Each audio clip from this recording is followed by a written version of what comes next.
Benedict Cumberbatch just made People magazine's ones-to-watch list, and there are so many reasons why. From his acclaimed series Sherlock, Star Trek Into the Darkness, which I've seen twice in the last 72 hours, a two-time Emmy-nominated actor, and now adds to a string of singular performances with the political thriller The Fifth Estate. He plays Julian Assange, the notorious WikiLeaks founder, who published top-secret information about the U.S. and other government activities, a decision that creates a very volatile relationship with his right-hand man.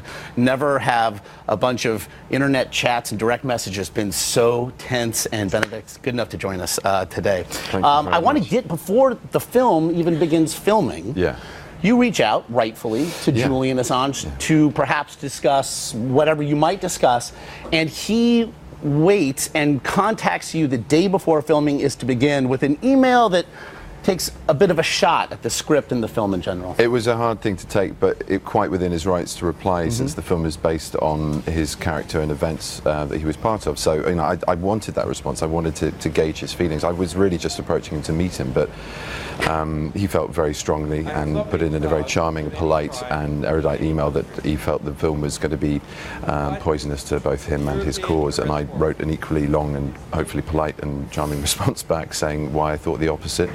And it sort of solidified. It gave me an objective and a sort of view on his predicament, but also why I wanted to do the film. It kind of made it clearer to me why the story I thought was very important and a lot less negative than he was fearing.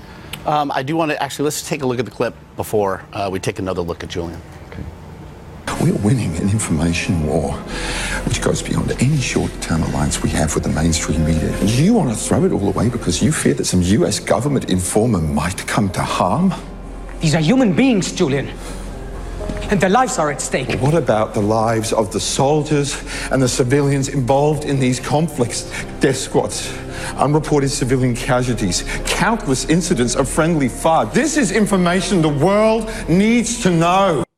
You mentioned it yourself, a very nuanced look at a very complex series of issues here. The logline asks us, Julian Assange, hero or traitor? I wonder, what's your thought? I think it's much more complex than that. You know, you can't really vilify or demonize or indeed lionize someone as a hero. It's a complex look at complex characters in a very complex situation. I think history will judge, and I think we're still in the middle of it with everything that's happening with Snowden and revelations about NSA and GCHQ. And you know, what I wanted to bring to the portrait was to try and look a little bit behind the public persona. There's an acreage of footage online. I mean, even some scenes which you could compare from the film to, you know, real life YouTube footage of what we dramatized.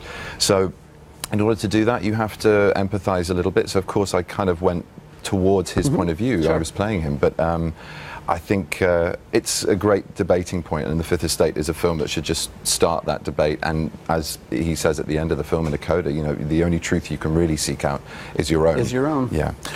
There's so much to get to. I wish we had more time, but I do just want to say, fanboy, I did, on my trip to Afghanistan last week, watch Star Trek twice, and then seeing this last night. You disappear into everything. You are brilliant. Thank you so much. Everything. And it is such a pleasure to meet you. Oh, likewise. Thank you so much. Thank you. Thank you very much. It's The Fifth Estate.